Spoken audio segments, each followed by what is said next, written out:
Hello and happy Monday to one and all. Welcome to Motivating Monday. During last week's session on the case for fellowship, some of you might have listened to it and thought, so what now? I apologize for not being more forthcoming with practical suggestions on what now. So to conclude on last week's sharing, some practical actions that perhaps we can consider this week include calling up or texting a brother or sister to check in on their well-being, arranging and meeting brethren for eats and drinks, and perhaps writing a note to encourage one whom you haven't seen in a while. Hopefully, we can all do for one or more of these together.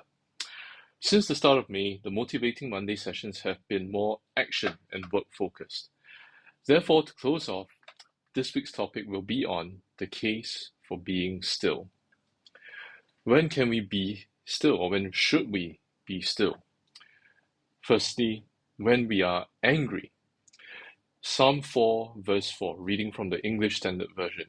Be angry and do not sin. Ponder in your own hearts on your beds, and be silent or be still. David's words speak to those who are angry, perhaps with God, or perhaps with the circumstances that we find ourselves in. He calls for those who are angry to do not sin. It is easy when we are raging and angry to fall into sin. We are probably least in control of our emotions and faculties when we are in a rage. We can make impulsive or rash decisions or take out our rage on others. David's reminder to do no sin is very timely. David also reminds us to ponder in our hearts on our beds. The world may give advice like, let it go. However, here God's words is ponder in our hearts and on our beds. Ponder means to commune, to consult with our own hearts. Instead of continuing to rage, we are to assess and to consider the state of our heart.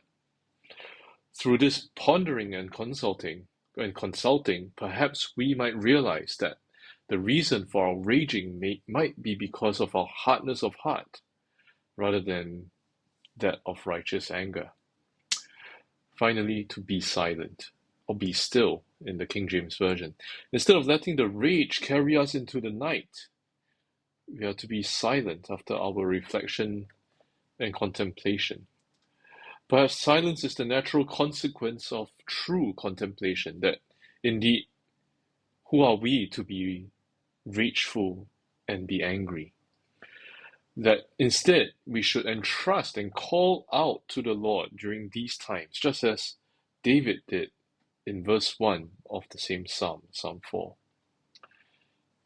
Secondly, we are to be still when we face calamity. Mark 4 verse 39 reads, And he arose and rebuked the wind and said to the sea, Peace, be still. And the wind ceased, and there was a great calm. When we are in the midst of a storm, when we are facing seemingly insurmountable odds, when we are at our most desperate moment, let us be reminded of our Lord's rebuke. Peace, be still. The master of the sea and the waves and the wind, who, despite the storm raging around him, was sound asleep at the back of the ship, exhausted with all the hard work that he was involved in during the day. Let us have the faith that he expected out of his apostles who were in the ship with him, that no matter the storms that are in this life, that we be unwavering in our faith in God. Because the storms of this life are temporary. They are for a season.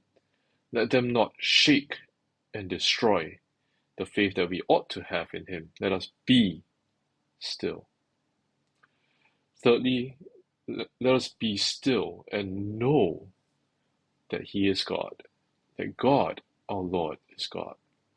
Psalm 46 verse 10, Be still and know that I am God, and I will be exalted among the heathen. I will be exalted in the earth.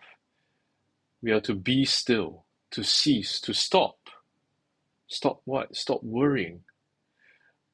To be still, to slacken, to not so much to give up, but rather to loosen our grip our need to control, when instead we are to know, to understand, to comprehend, and to be assured.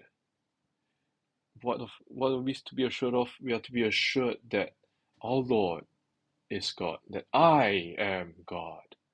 That the reason for us to cease and to slacken is that we know who it is that is with us, the Almighty, the Merciful, the Gracious Father. He who makes wars to cease unto the ends of the earth, Psalm 46 verse 9. He whose glory is demonstrated by the heavens and whose handiwork is shown by the firmament, Psalm 19 verse 1. And he who knows even the very hairs on our head, Luke 12 verse 7. Dear brethren, I hope that we can be still. From time to time we may have struggles, some perhaps are known, and many are unknown.